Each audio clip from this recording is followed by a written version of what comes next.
So, following the Omega Protocol Race to World First and subsequent drama, I did a few videos talking about miscellaneous subjects related to Final Fantasy XIV. Those videos saw me going to FF logs for some research. And while looking at those logs, I happened upon the Ultimates section. And wouldn't you know, Ultimates have a very small number of parses. In fact, they have the smallest number of parses for any form of content on the entire website. Although the answer to why may seem obvious, it did pop a question in my head. Why does Square even bother with Ultimates?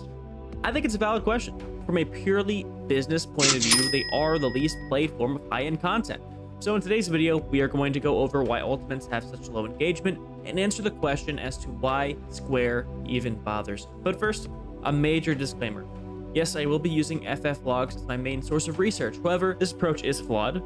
You see, players have to opt in to logging their encounters, meaning there in all reality is a silent majority of players who do not log their polls. However, at least to my knowledge, this is the best, albeit imperfect way to do research for this video. So first and foremost, how can I infer that Ultimates are the least played form of high-end rating content? Well, it's pretty simple actually. You look at the number of parses. When compared next to things like Savage and Extreme, it's not even close. Take Dragon Song Surprise, for example. If we look at the number of parses from Asphalodus, the current rate tier at the time, and compare them to Dragon Song Surprise, it's not even close. And at least as of Endwalker, this holds true for Legacy Ultimates.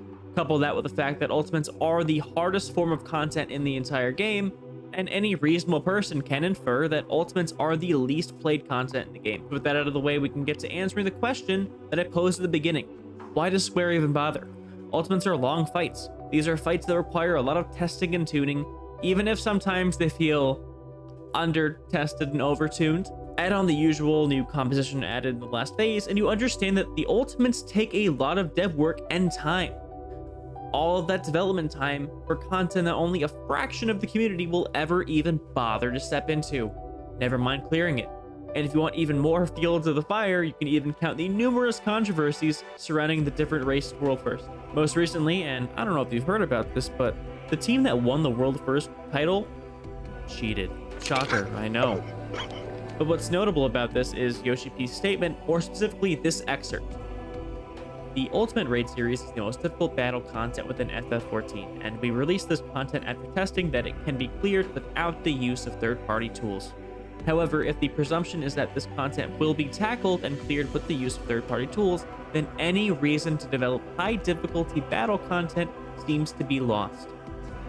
Not only does this give us our answer, but it also adds a new question to the mix. The answer to why Square Enix bothers with Ultimates is simply put, test the community. The dev team behind FF14, for all their faults, clearly does care about this game and is more in tune with their community than a lot of other MMOs, and frankly, games. It's clear that this is content that, despite the low engagement rate, still holds an important place in the community. But I did say that there was another question posed. You see, there's one part to the excerpt that is eyebrow-raising. If the presumption is that this content will be tackled and cleared with the use of third-party tools, then any reason to develop high-difficulty content seems to be lost. The question is very simple. Is there even a future for Ultimates in FF14? That's not a question I can answer. It's very clear that Yoshi P is pretty upset by this, and in his eyes ruins the point of making the content. And if they did decide to gut Ultimates, that in theory would free up some development time. Development time that can be used towards things the wider community can enjoy. As discussed earlier, this would make the most business sense, wouldn't it? And unfortunately, there isn't a whole lot more to say on this. The future for Ultimates may seem a bit bleak after watching this, but I wouldn't be too worried. So instead of leaving this video on a bit of a mixed note, let me conclude with a few personal reasons why I think Ultimates are important, but also why I think they're staying.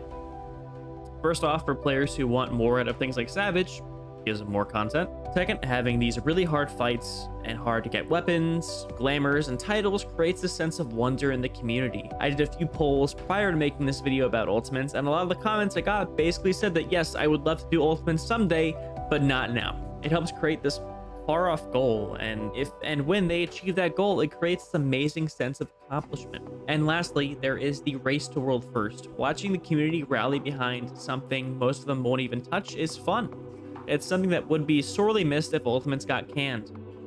So in conclusion, despite numerous reasons to gut them, I think ultimates are here to stay. At this point, they are way too ingrained in the community and clearly something that the development team values. But before you click off, I'd like to recommend this video talking about tanks and Endwalker. It's a very fun discussion going on there, so be sure to check that out. Thank you for watching, and take care.